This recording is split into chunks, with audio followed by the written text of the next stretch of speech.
and welcome to part 2 of the digestive system structure and function.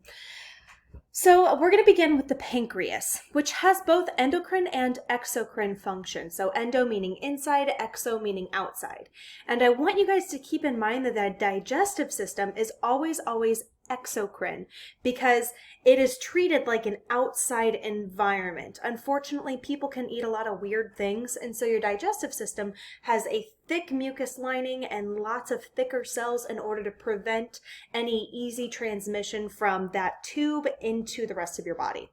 So the endocrine function of the pancreas is going to help regulate blood sugar. So this is where we end up seeing insulin and glucagon being secreted directly into the bloodstream in order to increase glucose transport into cells, or in order to help break down glycogen in the liver in order to increase blood sugar levels with glucagon.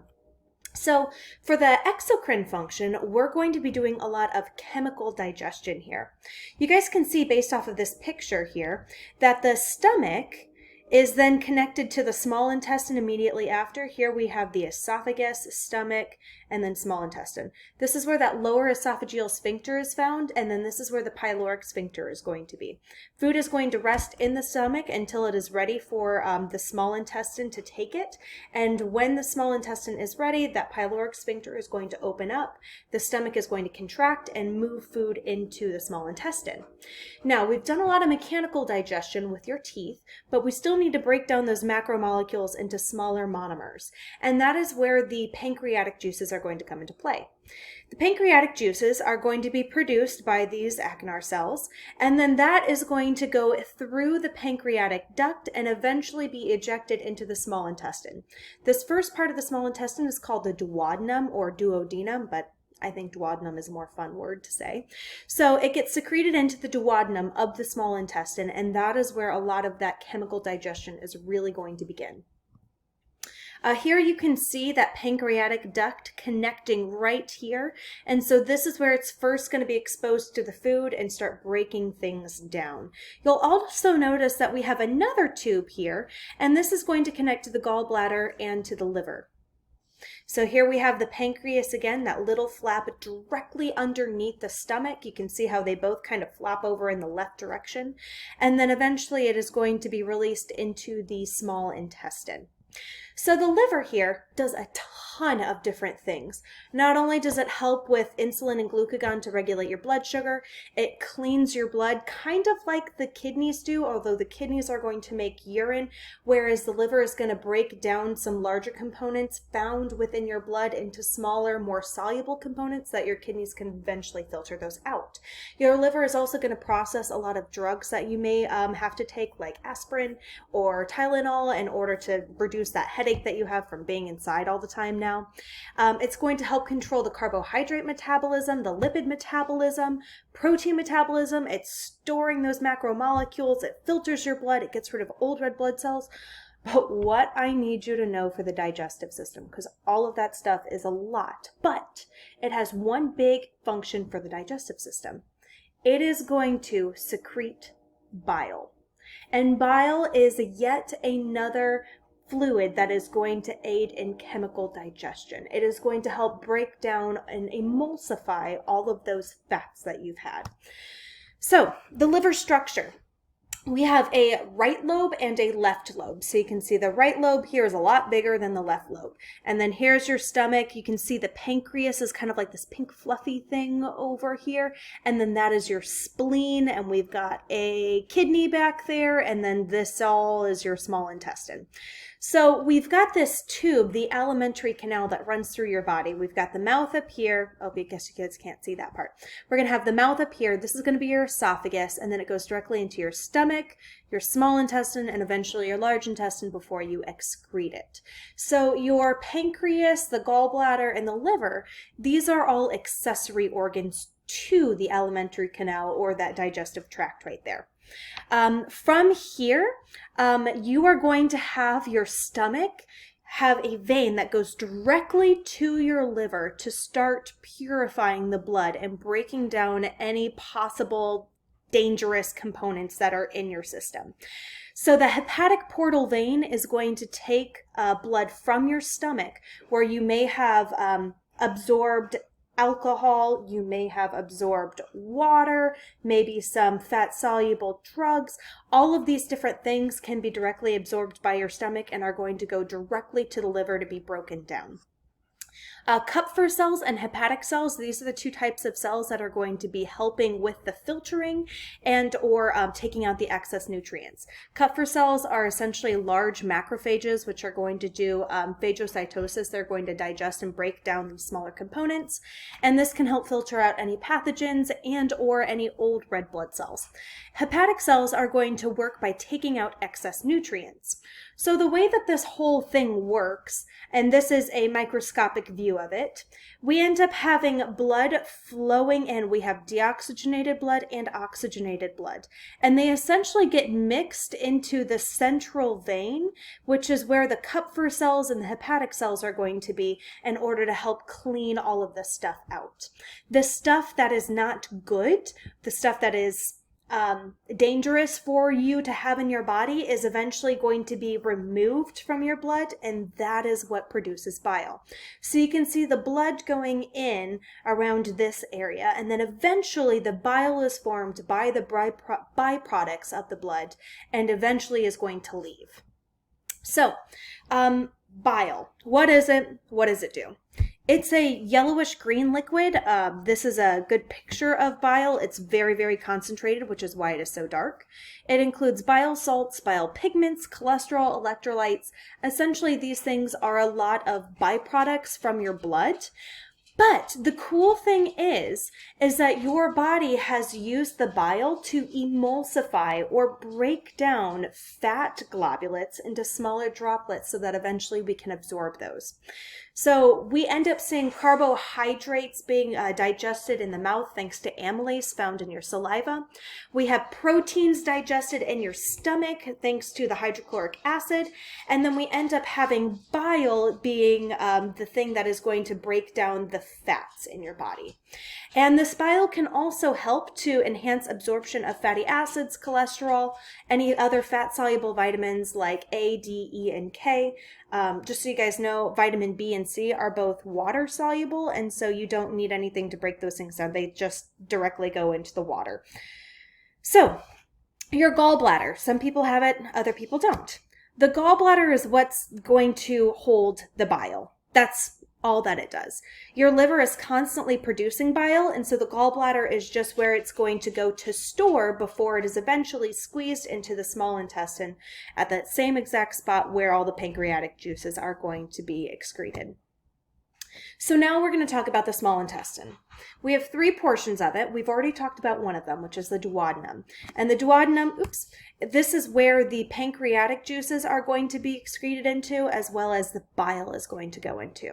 So we have the duodenum, we have the jejunum, which is going to be this really long part here, and then we have the ileum, which is going to be the last portion of the small intestine before we go into the large intestine.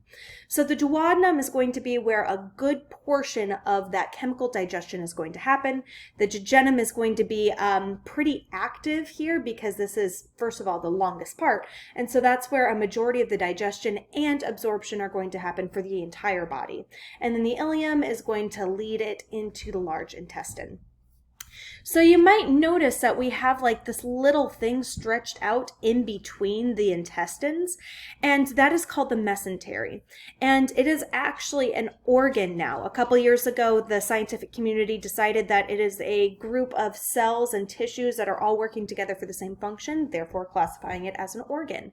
And it functions to help support the small intestine by providing it with nutrients, oxygen, as well as carrying away any deoxygenated blood, as well as any of those absorbed molecules. So the other thing that I want to talk about is the greater omentum. And this is going to be a piece of fat tissue that directly covers your intestines. And this is what kind of makes the belly a little pudgy in a lot of people. So The greater omentum is going to be a double fold membrane of fat, and it covers the intestines. It insulates them to make sure that if you were to sustain an injury in your abdomen, that you don't end up cutting open an intestine. And if you end up getting an infection here in your intestines, it's also going to be a nice curtain that kind of covers all of that to prevent any spread of infection. It's going to be a lot harder for that bacteria or virus to travel through that fat than anything else. So within the intestine, what I want you guys to know is that we want to increase the amount of surface area so that we can ultimately increase the amount of absorption we have. So surface area is all of the like lining and covering of it. And in order to increase it, we have these things called villi. And on top of the villi, we have microvilli. And these are like these finger-like projections, which are literally just going to increase the surface area. It's made up of simple columnar epithelial tissue with a connective tissue core, and that is going to be there in order to secrete some enzymes to enhance chemical digestion, as well as help with active and passive transport of those monomers into your bloodstream, so that way we can use the amino acids, the glucose molecules, as well as the glycerol and fatty acids in order to make anything else that your cells need. So we have these villi there to increase surface area for more absorption in the long run. So your small intestine is very, very, very important. The stomach is a glorified purse. Yes, it does do some digestion. Yes, it does do some absorption. But the small intestine is where a majority of chemical digestion happens. And it is where a majority of absorption of nutrients happens as well. So the small intestine is the best organ for digestion and absorption. It works in a couple of different ways. Not only is it a nice tube where all the chemical digestion is going to happen with the villi to increase absorption, but it also can move a lot because it is smooth muscle. So it can have those constricting bands that go all the way through.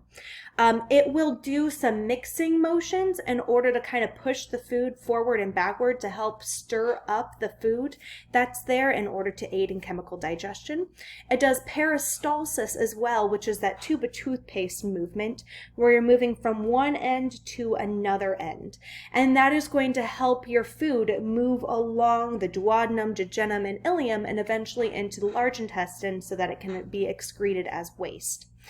Now, every now and then, and I hope this doesn't happen to you anytime soon, especially with the shortage of toilet paper, someone can have peristaltic rush, which is when the intestine, small intestine and large intestine, they both do this, are going to contract so quickly that it ends up pushing the food along so fast that we don't end up absorbing much of the water or of the nutrients. And this is ultimately going to lead in diarrhea or cause diarrhea. Okay, so the last organ here, we have the large intestine. It is composed of the cecum, which is going to be this little pocket that the ileum moves food into. We also have the appendix right here, but we're not going to be worried about that too much today. The appendix does have a function, and that function is to hold on to bacteria. Good bacteria to recolonize your colon. You don't need it because you have plenty of bacteria in there, but it is seen as an advantage if you end up having a really bad bout of peristaltic rush and diarrhea that can clear away a lot of the good bacteria to digest foods.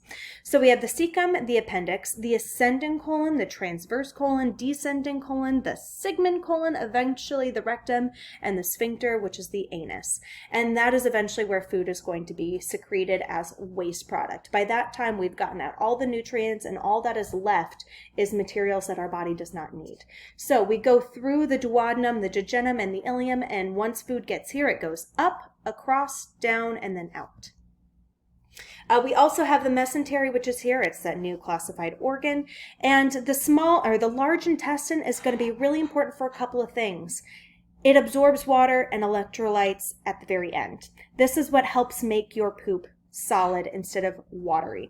It also houses a ton of bacteria that can help break down foods even more for us in case of you end up eating something that you can't necessarily digest, like corn kernels. Your body cannot break that down, but the bacteria in them can. You have tons of bacteria in your gut, and it's good for you. We're still learning a lot about it, but if you have any other questions about that, please check that out. Here we have some final questions. Go ahead and pause it. And then here are your answers. All right, guys, have a good day. I'll see you later. Bye.